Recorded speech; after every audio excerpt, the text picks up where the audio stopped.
Hello, welcome to today's episode of Juice in the Numbers. I am your host, Joshua Tracy. And I am Corwin Heller. And we're doing a little bit of everything today. We're doing a little Around the Horn episode once again, so we can get the opportunity to touch on a few different topics from around the world of sports. Where do you want to start today, Corwin? I feel like we're on the topic of baseball, so we could start there. All right. Because we were discussing it when we walked in. Yeah, so we're recording this on Wednesday, July 31st. Yes. So because I'm going to be in Maryland all weekend, so we've been a little bit, we have to record this pretty ahead of time. So I'm sure plenty's going to have happened. Luckily today is the trade deadline for the MLB. So obviously not much can happen after we record this. I'm recording this kind of in the middle of the day right here at noon. So as of right now, the biggest trade is the one that happened last night as I was leaving Yankee Stadium. Trevor Bauer getting traded to the Reds. Yes. Well, a lot of people moving around, but mostly Trevor Bauer to the Reds. Right. It's a 3-team trade, but the big blockbuster portion of it is that Trevor Bauer, formerly of the Cleveland Indians, is now on the Cincinnati Reds. So basically what happened is that the Cleveland Indians acquire, listen to this shit, just Yasiel Puig, Franmil Reyes, who's been a StatCast darling for years. Oh, so good. Logan Allen. Lovely. Victor Nova, and Scott Moss. Those last two being minor leaguers. Nova's not a terrible minor leaguer. I have no idea who the other guy is. Yeah, I don't really care. Yeah. As far as I'm concerned, those are just icing on the cake as compared to those first few guys. Then the Cincinnati Reds acquired just Trevor Bauer, and then the San Diego Padres, the team that I know at least Franmil Reyes is on. Logan Allen? Everybody except for Puig was on the Padres. All right, that's what I thought. Okay. The Padres acquired Taylor Trammell, a minor leaguer. At least that's what I know. They could be from the Reds. I'm not 100% sure. It doesn't really matter. But yeah, it's not. Actually, okay. So Nova was from San Diego. Moss was from Cincinnati. So let's look at this one team at a time. Let's start with the Indians. Woo! They got a lot. They fucking fleeced these guys. Yeah, I mean, it's kind of weird. Right, because they're 2 games back, I think, from the division, and they're like 3 games up on the wild card. So, like, in all likelihood, they're going to the playoffs. Nothing set in stone, but in all likelihood, they're going to the playoffs. Very, very likely to go to the playoffs. And actually, Kluber's due back some point this year, right? Yes. So everyone who's on the IL right now is expected back to some degree. Cookie is just kind of the biggest question mark. Right. But Bauer should be back, any week now. So, you mean Kluber? I did mean Kluber. Yeah, it's okay. Yeah. So, I know Shane Bieber's been doing really well, and give me some of the other starting pitchers I can't think of. Mike Clevenger's doing well. Clevenger's back, and he's doing well. Yeah. What's his There's first one other name? guy I can't Zach think of. Plesac. Yes, that's it. He's been doing pretty well. This is his rookie year, right? Yes. Yeah. So I know that they have like other starting pitchers. It's been the strength of the Indians for a while now. But with Kluber out, Bauer was like their de facto ace. Yes. So it's just kind of odd that they would move a team in such a good spot to kind of keep ascending their division their division standings, as well as pad their lead in the wild card standings to move their current ace. So they got a great haul back, which is probably just that's the reason they did it, because they got the world back. But still kind of just like weird to see, I get it. We do have such depth at starting pitcher between, guys like Kluber, Clevenger, Carrasco, Bieber, Plesac. We have some really good minor league arms that could come up if need be. It really comes down to the fact that the outfield in Cleveland is fucking awful. Yes. I mean, outside of Oscar Mercado, Like Greg Allen's just a guy. Tyler Naquin's a good guy, but still a jag. Like we don't have any really good. I keep saying the Indians. I understand.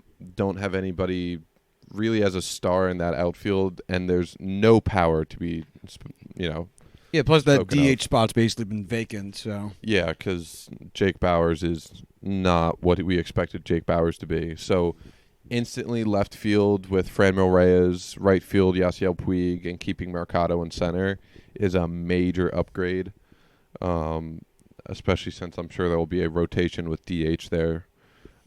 I think it's a huge upgrade overall for the team, especially since Logan Allen is a guy who could come and pitch games for us this year. I know he had 1 or 2 earlier in the season. Logan Allen must have been out for a while there because he only has 25 innings pitched on the season. Yeah, he got called up super early and then sent back down. Okay. Probably because he's nursing a 6.75 ERA. Yeah, that's not ideal. With a 5.95 FIP and a 1.776 whip. That's awful. Not great. But again, he's young, so they probably just needed somebody to throw the ball. But whatever. And he's also not he's a good prospect. Not a top. I don't think he's top 50, but he's a top prospect for the Padres. That's fair. All right, let's just talk about the Reds. Mm-hmm. They got Trevor Bauer. So that rotation is now Trevor Bauer, Sonny Gray, Alex Wood, and who else do they have? Luis Castillo. That's the big one. Yeah. And honestly, if that's it, that's great. Yeah, that's a really good rotation. Let me look up the rest of this because it does. Those are 4 guys who they had to pretty much go out and get aside from 3 guys. Castillo is from the organization, but 3 of the guys that they went out and got and they built themselves. That's nice. So their starting 5 is now going to be Trevor Bauer, Luis Castillo, Sonny Gray, Anthony DeScalfani, Alex Wood, and then Tanner Roark is in there. Oh, I forgot Tanner Roark was on that team now. Yeah. That's just kind of like, sure, whatever, but that's still a deep starting 5. Yeah, well, that's 6 names. Yeah, because it's so deep, it goes to 6. Fucking mathematics. Yeah. This is pretty much what I think this is exactly what I said they would do with Puig when they got him. When they traded Let him build up value and then trade him again. Because I think this is what I said when we talked about why the Reds traded to get Alex Wood and Yasiel Puig, and they signed, I think, a few other guys to 1-year contracts. Yeah, that makes sense. I can't remember who else they were, but those were the 2 big ones because they're both in walk years. And I said that chances are they'll either let them play and they'll be really good, and they'll say, hey, we have a competitive team. We could have a more competitive team for next year. These guys were a big piece of that. Let's re-sign them. Or they let them build up value and trade them to just restock a farm system and kind of rebuild on the fly, which is looking so far like it's what they're going to do with kind of each one. I'm going to assume Alex Wood's going to stay there because having him in that rotation would be really big for them, and having good pitching is big for any team, especially in that division, so it could really help them in 2020. And then they just moved Puig for, another big piece, which is Trevor Bauer. So yeah, this is a great trade for the Reds because they gave up Trammell, Puig, and some random minor leaguer that we both don't know in Moss. Which, as far as I'm concerned, they have Bauer for all of this year and the next 2 years, so that's a fantastic deal for them. I guess which leads us into the Padres, which I don't really get what they did here. I don't know why they did this. So one of the things that I read is that the Padres have kind of like a 40-man roster crunch right now. Like they have a lot of players, and they have too many to keep. So they were going to try to unload a few to try to just slim down who's on the 40-man to avoid some Rule 5 stuff. Okay. But I still feel like you could have done more because they traded away a lot of players to just get a Double-A, and I have his stats up here I want to read off to you. Okay. Taylor Trammell. So he's a Double-A outfielder, okay? He's played in 94 games this year, 318 at-bats. his slash line. This is Trammell, right? Yeah. He's like a top 10 prospect right now. His slash line is 236, 349, 336. Good for a 686 OPS. Not ideal. That's bad. He is very much a top prospect, though. I know he's had a bad year, but he's still a top prospect for sure. I understand that. Let me see where. But all I'm saying is that if we're taking the present value of the Padres' total pool of prospects that they traded, they probably could have gotten someone whose present value is a little bit better than this. Yeah. Like they probably could have gotten someone who could have been put on the 25-man roster with the number of prospects they have in their farm system. Oh, for sure. And that's what I'm confused about. I'm not trying to shit talk Trammell, which although I guess it is kind of what it seems like I'm doing. I'm just saying that for what they gave up and for what else they have, if they really wanted to like make a notable addition, they could have done more. They could have gotten more, I guess. Yeah, I feel you. So it seems like they kind of got a little fleeced there, but it seems like they didn't really care about it. I just, I'm looking at the contracts just as you were talking about this. I don't know. Like, Puig is on the last year of his deal. Reyes is on the last year of his deal. I really feel like the Reds might have won this one. Just because Bauer's the only guy that's under control longer than a year. I'd say the Reds definitely come away on top. I'd say the Indians also very much so come away on top. I think. I think you can argue which one got more because Cleveland got way more players, and if you want to put together the total WAR that they may very well accumulate on Cleveland, like it may very well be more than Trevor Bauer accumulates on his own. But that's a different discussion, valid as it is. I just don't see what San Diego gets out of this, outside of just moving players. Which, again, if that's their only goal, they did it. If that was the only thing they were going for, then, yeah, they got it done. I'm actually kind of starting to wonder how they even got involved in this. Who, the Padres? The Padres, yeah. It seems like they're just calling up GMs like, hey, can you take some of our guys? Guys, we have so many. I would really love to know how this even, like, what they started with and how they reached this point. That's always, like, the big thing for me with trades is, like, yeah, this is the final offer sheet and everything, but where did this start off? Like, what were you trying to get and what did you end up with? We may never know, my friend. It's we definitely won't. It's the Padres. They have no answers for anything. So right here, Taylor Trammell is listed as the number 10 overall prospect in baseball. Really? That high? Wow. This was it doesn't have a date, but this is He's number 10 overall prospect with a 686 OPS. That's nuts. Granted, I mean in Double-A. That's weird. I mean, stuff happens. Guys don't take some time to adjust. He's moving up from high A. It's, is what it is. I'm also kind of just, I don't understand the prospect ranking system. It seems weird to me that you'd have a high A prospect in the top 10 to begin with.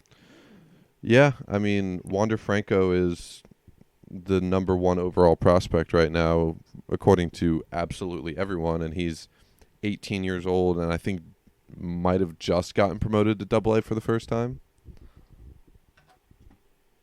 I have no idea. I want to save the Brawl for the end. Okay. So let's jump to the NHL stuff and just kind of move through that pretty quick. We haven't talked about hockey in a while, so we thought it might be good at this point to just kind of go through some of the... I just want to say he is still in Single A, and he's the number 1 prospect in baseball. I don't fucking get that, like, at all. But anyway, let's pick out a few highlights. Some mild stuff happened today. The Avalanche signed Samuel Girard to a 7-year extension worth $35 million. Do you care? No. Okay, me neither. Devils re-signed Will Butcher, 3 years, $11.19 million. Do you care? Kinda. Decent contract. Decent player. Good value. Seems all fit. Yeah, decent value there. Especially for a team that struggled with maintaining defensive talent as much recently as the Devils have. Really? Do you think they signed anyone big to kind of alleviate that? I don't think so. Yeah, okay. The The Avalanche re-signed Vladislav Kamenev to a 1-year contract. I don't care. Chris Kunitz retired. I saw that yesterday. I was upset by that. I mean, Good for him. He's retiring. He has 4 Stanley Cups under his belt, 3 with the Penguins. It's just, man, I don't want to see that guy not play hockey anymore. Yeah, it's always weird when NHLers retire because they feel like, I don't know, somehow they feel like more mainstay than like anything else. Right? Yeah, like when Orpik retired. I don't know. Oh, yeah. Just kind of weird. Anyway. All these former Penguins, man. Thank God. No. Lightning trade forward Ryan Callahan and a 2020 5th-round pick to the Senators for goalie Mike Condon and a 2020 6th-round pick, which just feels so irrelevant. No, I just don't care. All right, cool. The Golden Knights traded forward Nikita Gusev to the Devils for a 2021 first-round pick and a 2020 third-round pick. No. All right, cool. Why are you reading these if we don't care about them? I want to know if you have opinions, because you're a lot better with names than me. So, like, some of these guys, I might know, but, like, I don't know them by name because I'm just so bad with names. And you might go, oh, no, it's that guy. And I'll be like, oh, shit, it's that guy. Because that happens to us all the time. Fair enough, yeah. The Lightning signed Andrei Vasilevsky to an 8-year, $76 million extension. Yeah, I don't care. He's a scrub. How old is he now? Like 25? Like, he's young. 26, maybe? I might even be overdoing it. He's 25. Yeah. 25. So this goes through his age 33 contract, and he's only going to make $6 million more than Sergei Bobrovsky, who's going to get paid through his age 37 contract or season. Yeah, it's not ideal. That's just for so Bobrovsky. nuts. That's ideal for Bobrovsky. That's not ideal for the Florida Panthers. Yeah. You know what I mean. Yeah. I don't know how to feel about this from a Lightning perspective. Because, one, he's a very, very good goalie and very easily could be the best goalie in hockey for the next 8 years. On the other end, it's a goalie that you're giving term and value to, so I'm scared. Because that could very easily go downhill. Yeah, but if you're going to give term and value to any goalie, an age 25-year-old Vezina finalist is probably the guy to do it. So hasn't he already won the Vezina? Vezina? Don't know. Who just won it? I feel won like he did. Who just won it this year? I want to say it was Vasi. I thought it was what's his face? Oh no, it is Vasi. He just won, which just reemphasizes that if there was a guy to do this for, it would be him. Yeah, it is Andrei Vasilevsky. It's just one of those things where giving both is scary. All right, let's jump on down. Hey, Rangers, we re-signed Pavel Buchnevich to a 2-year, $6.5 million contract. Not too shabby. I think that's a steal, honestly. Yeah, I do too. I think if he has the opportunity to, I think he has the ability to really break out one of these days. I just read through all of those names. I don't care. Yeah, so I'm kind of just skimming. 24th. Sam Bennett is a name that I haven't heard in a long time. Yeah, I don't really care about a lot of these. Man, a lot of players just shifting around that I don't think are really important at all. Oh, Neil Pionk just signed but he signed a 2-year, $6 million contract with the Jets, and that's too much money. He played for the Rangers last year and was unimpressive. I do want to say the Penguins signing Zach Aston Reese to a 2-year, $2 million contract is an absolute steal. He has such good chemistry with Crosby. I think he is very much going to outperform that contract. The Rangers signed Jacob Trouba to a 7-year, $56 million contract. I love it so much. I don't know how to feel. I love What's it. the AAV? I don't want to do math. It's $8 million a year. That's a lot. It's Jacob Trouba. Yeah, I'm not like high on Jacob Trouba the way other people are, though. Do you think, though, that this is basically the going rate on him, whether you believe in his... I think it's a little high. Really? Yeah, I would have put him more like 6.5, 7. That seems very fair to me. I don't know. I obviously the Rangers desperately wanted him, and they had already pretty much they traded for him, which is what I'm trying to look for. Like I know for a fact there was a trade acquisition from the Jets, but I forget how we got him from them. I mean, he's definitely gonna make your team better. Yeah, and the other thing to consider is that the Rangers don't pay anyone much right now. We're paying Henrik Lundqvist and Mark Stahl. Zibanejad, did he get his extension yet? I don't remember. I'll look it up. I think he did. I think he got it last year.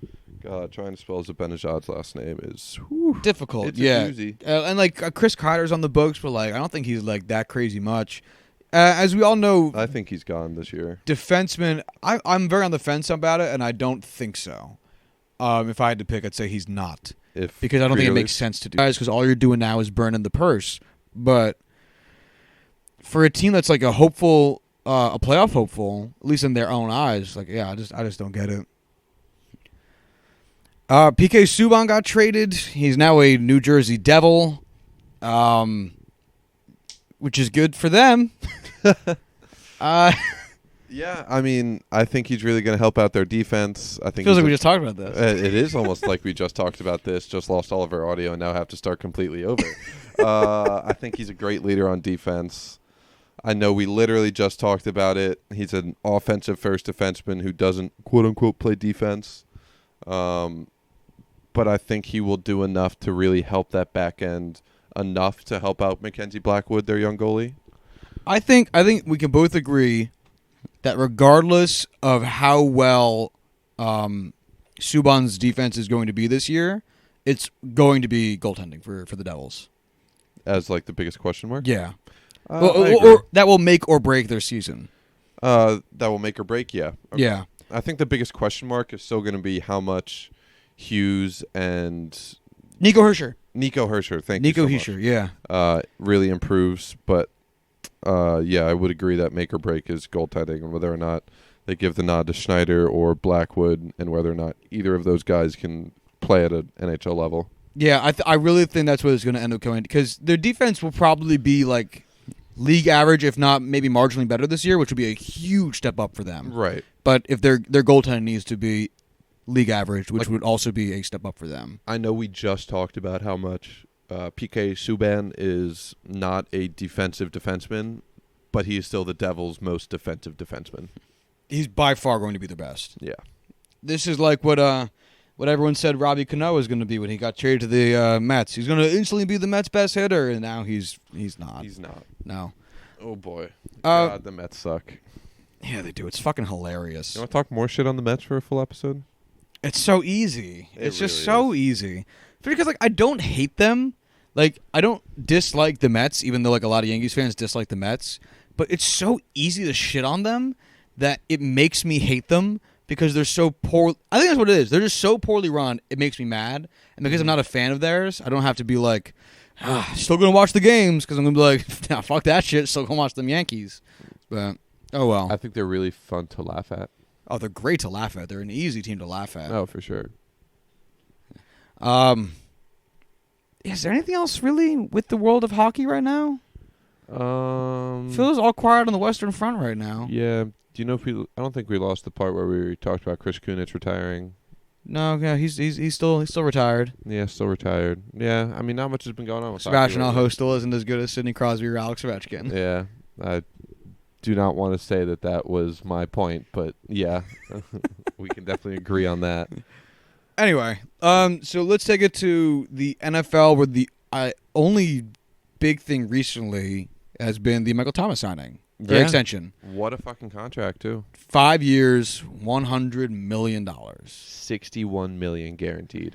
That much? $61 million guaranteed. Wow. So this makes him, first off, the highest paid wide receiver ever by total contract and by AAV. Yes. And I don't understand how the Saints can afford to pay both Michael Thomas and Drew Brees, because I feel like it's just going to be a game of catch now.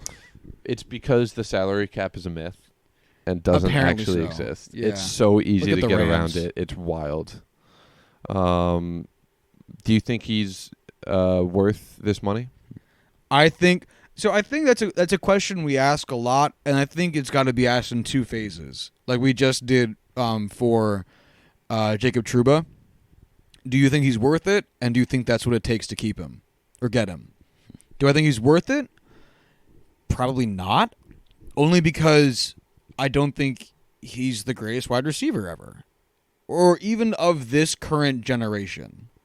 I think he's not so head and shoulders above everybody else to warrant him having the most money.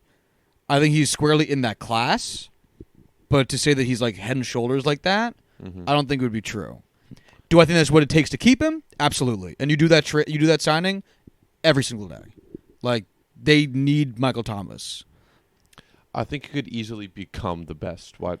Let me rephrase that. I think he could become the best wide receiver. Yeah, I think there's a very cogent argument out there for it. Right. Yeah. Like, he is so young and has just shown such a great ability to catch and run with the football.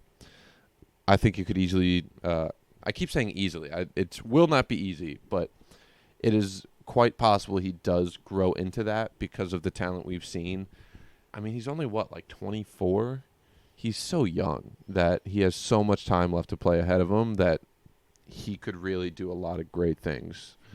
I think the big question mark with him is what he can do when Drew Brees retires. Jesus Aguilar got traded from the Brewers to the Rays in exchange for right-handed pitcher Jacob Faria. Wow, just a whole lot of nothing I care about. Like, those are those are two guys who were big names, or two big up and coming names, like a year or two ago, and now we're just kind of like meh. Who's going to play first for the Brewers now? I don't think it matters. Maybe if they call up what's his fucking face, Travis Shaw, he could play first for them. Think they move Moustakas over there? That way you have what's his face playing third for them right now? Moustakas. No, the other guy. Remember, because you were the one who told me that he was splitting time at third and second. Yeah, Keston Hira is their second baseman now, which moved Mike Moustakas to third, and their third baseman was Travis Shaw, but he got moved down to AAA. Oh, so that's who you were just talking about. Yeah, then. so if they call back up Travis Shaw, he could move to first possibly. I feel like you'd probably want to move Moose over to first. I don't think it matters. I mean, you're right. You're right. Michael Thomas. Yeah. What do you think? I think it's worth it. I think he's definitely does enough for that team on offense where without him, I don't think they are anywhere close to the kind of offensive skill that they are now. Offensive powerhouse that they are now. And yes, the salary cap is completely a myth, so why not pay him that money? Yeah, I mean, pretty much. It sounds like we're both in agreement on to whether or not he should have gotten the anything else really going on in the world of the NFL it's worth talking about? I know Tyreek Hill had some stuff, but I don't think it's really a big deal. Well, I mean, AJ Green. Yeah. He's in his ankle. He died. Yeah, he basically died. He's going to be out until they say week 1. I think it's going to be longer than that. Oh, really? I heard like week 4. I heard they said he was going to be back by week 1. I think week 4 is the more likely scenario. Yeah. Let's see what else happens. I think he's just doing it to avoid playing for the Bengals. I wouldn't take. Yeah. Yes. Words. Yes. Agreed. Hey, fuck you, Cincinnati. Speaking of which, no shit.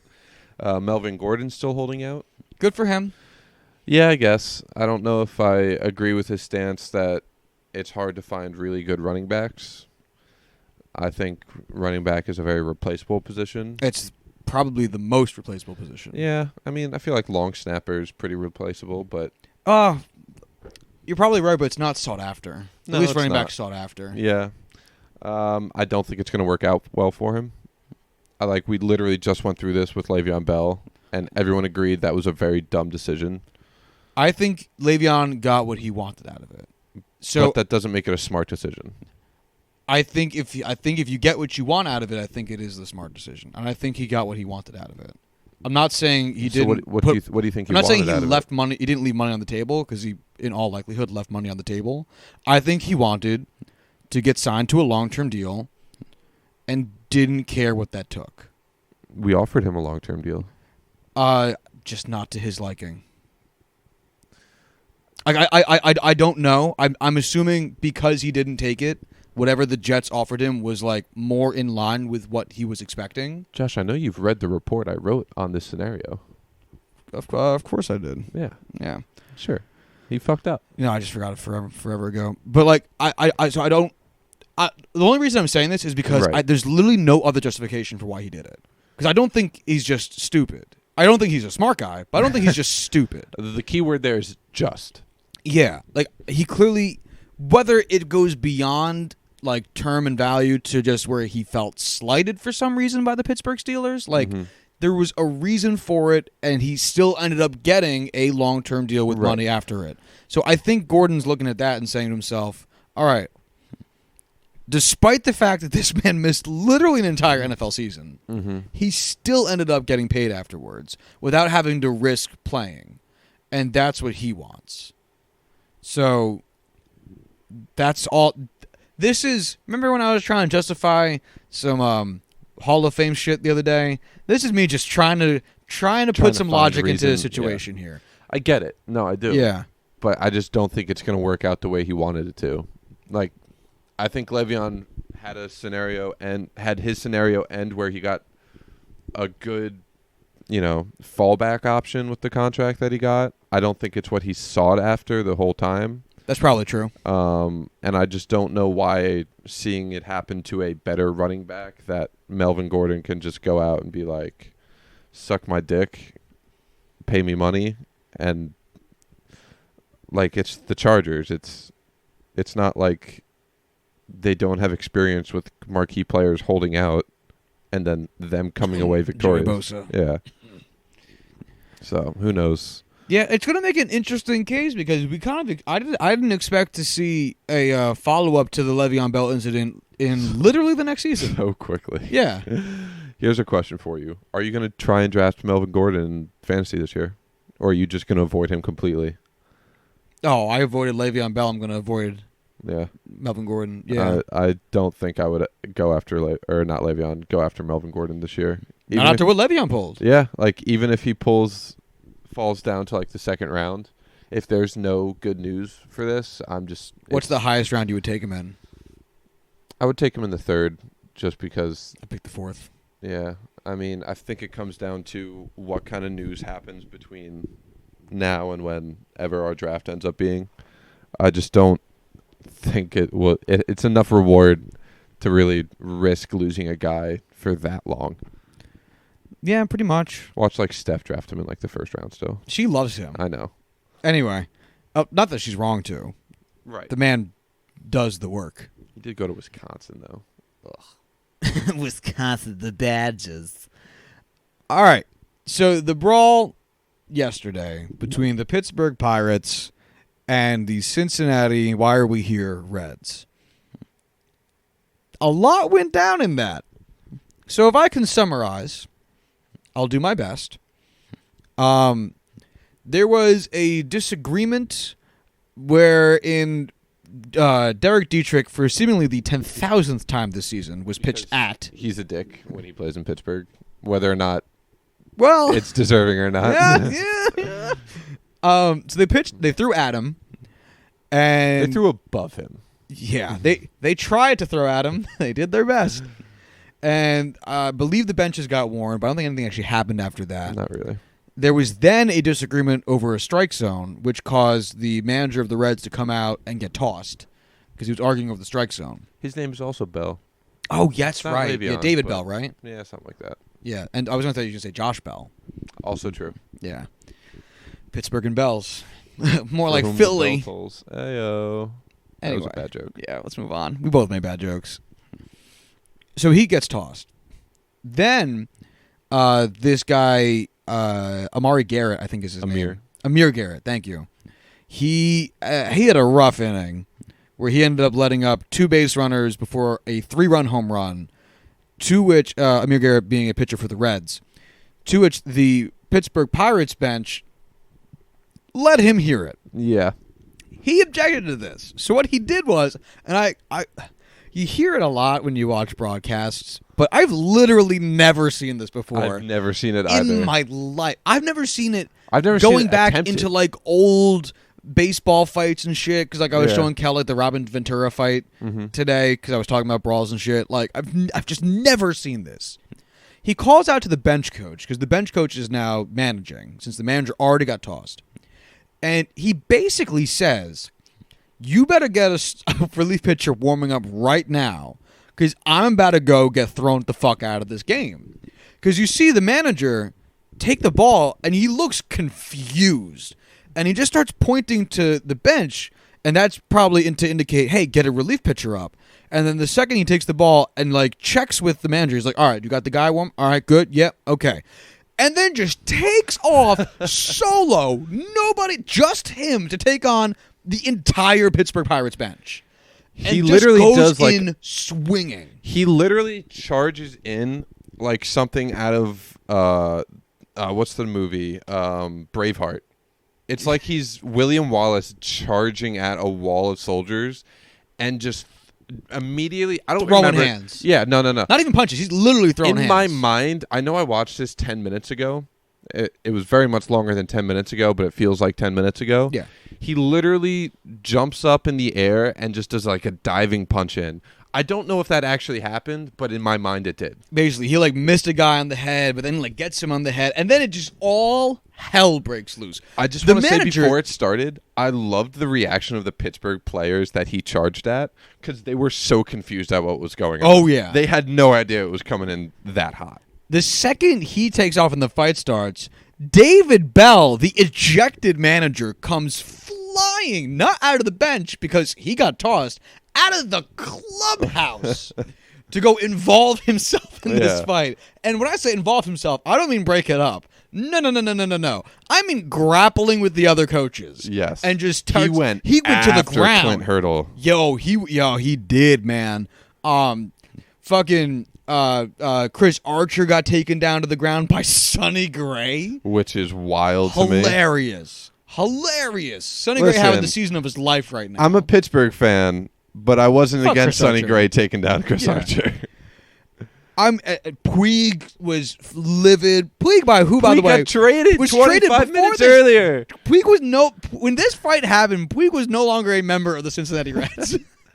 That's the best part of this whole thing, was that Yasiel Puig was no longer a member of this team and still went out there and started throwing up fists. It was astonishing. Yeah, Joey Votto was involved a bit. I felt like he was mostly probably just saying shit in the traditional Votto way. Yeah, they were definitely holding back Votto, though. He was. I'm sure he was pretty riled up, but it was just astonishing. Yeah. How many ejections? Oh, there had to have been I want to say 9.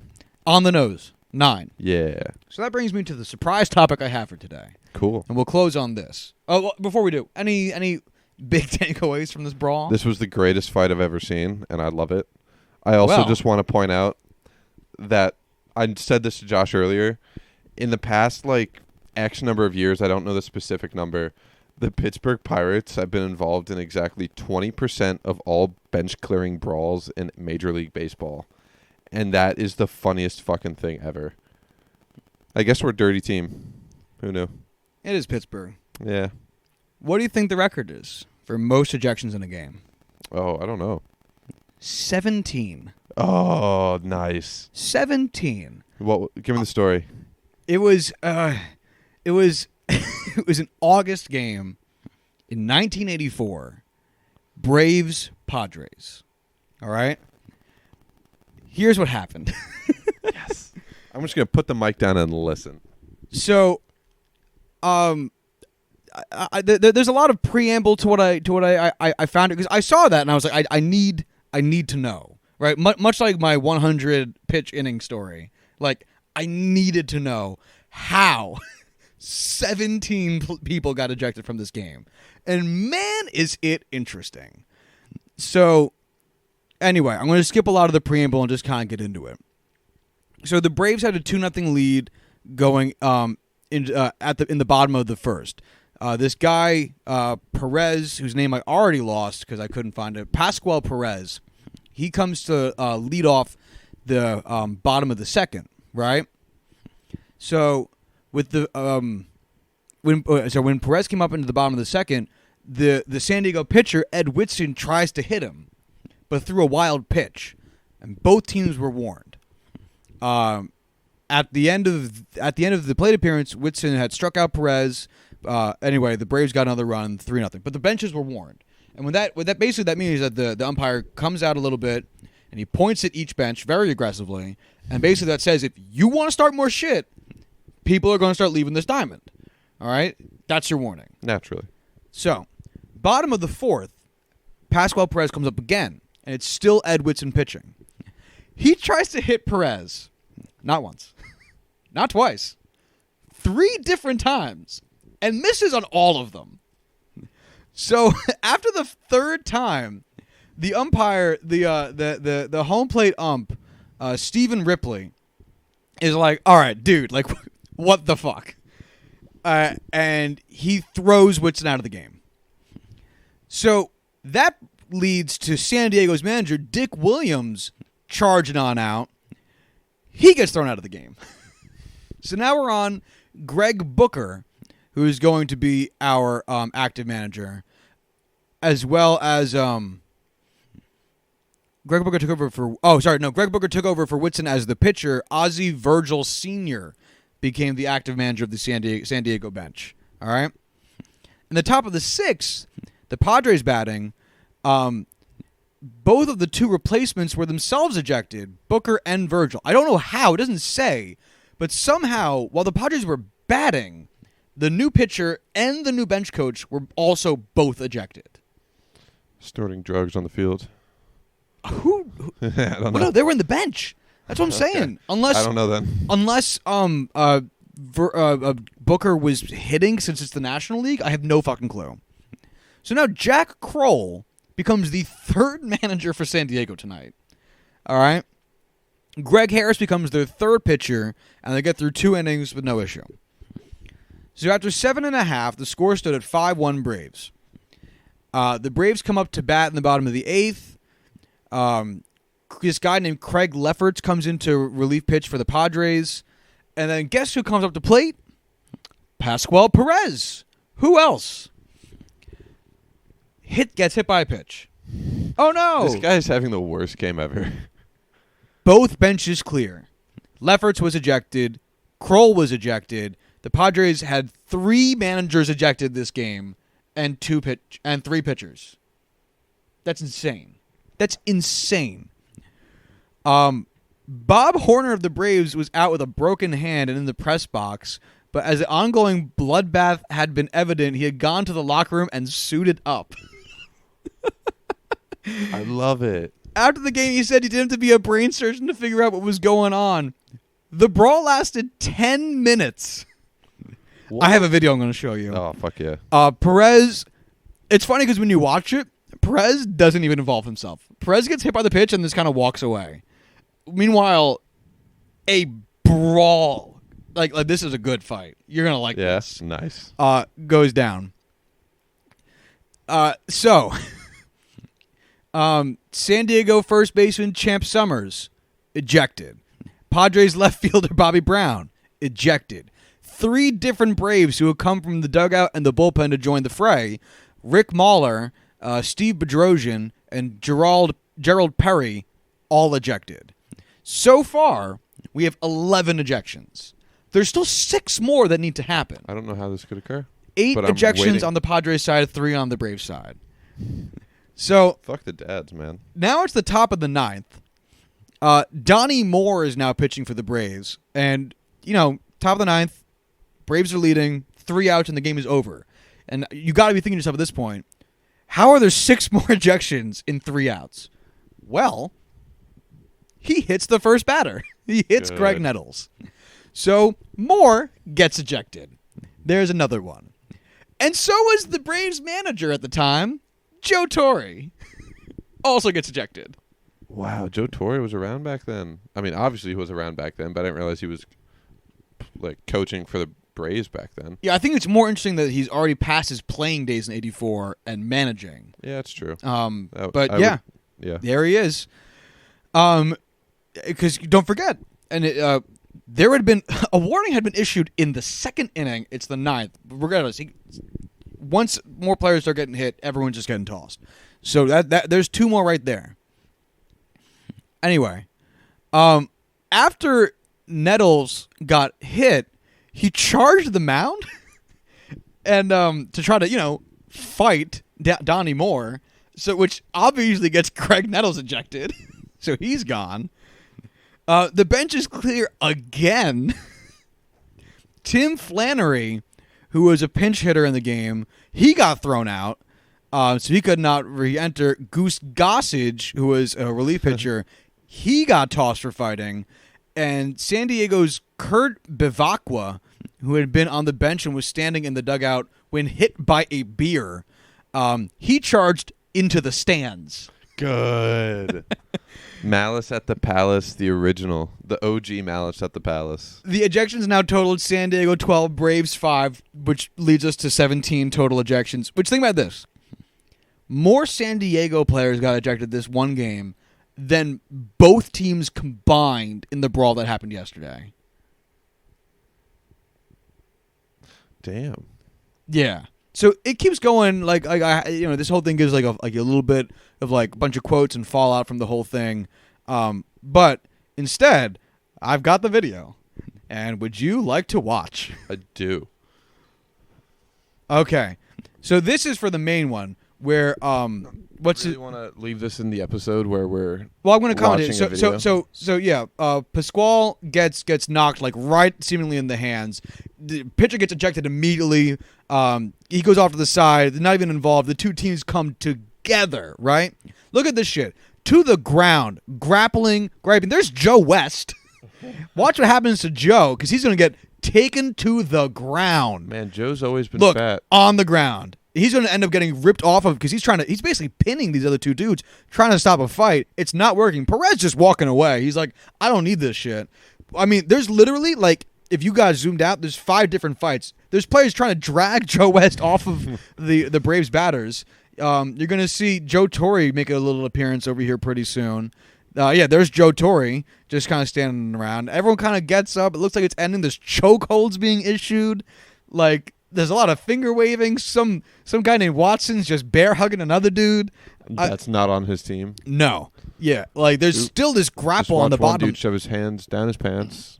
Oh, you gotta adjust, you know. Yeah, you gotta adjust. It looks like one of the umps is gonna come up and issue like the first down call. You know what I mean? Like a turnover. It's There's the beer coming down. There's the fans jumping onto the field. Like, holy shit! That guy's in a chokehold. They're yelling down at the Padres players. Fans are on the field. Like there's security trying to hold them back. Like, it's fucking nuts. This video, we're legit 90 seconds in. Yeah. Everything I've happened was real time 90 seconds in on what is a over 5.5, nearly 6 minute long video that we're not going to watch all of because it's just too much. But I mean, we're going to stop recording and then finish watching. This is an all timer. Yeah. Like, this is great. Have you ever seen the video from Malice at the Palace? Which one's that? It was when Ron Artest, this was NBA, dove into the stands and started beating the shit out of fans. Yeah. Those are the wild ones. Do you ever see the one where that I think it was a Bruin, I think he's actually a commentator now for hockey, went into the stands and started beating a fan with his own shoe? Oh, yeah, I remember that. Who was that? I don't remember. Was it Ron Darling? No, Ron Darling's a pitcher. Cherry. Not Don Cherry. I wish it was Don Cherry. Way too old. He's a fucking broadcaster now. Like, I can see his face. Old chick? No. Regardless, though, that's a great one. I'll have to go home and look that one up. Yeah, it's a really good one. Literally goes into the stands, finds a guy, pushes him down, beats him with his own shoe. Yeah. Anyway, that's the fight. We're going to keep it here for today because last episode was really long. We need to spare both you guys and our Libsyn storage. So we're going to call it for today. We had a lot of fun keeping track of all this stuff. Hopefully the trade deadline gets a little bit more exciting as today goes forward for us. But whatever it is, we'll talk about any changes once we return for our non-stats episode next Monday. So until Thursday, y'all have a good one. Bye.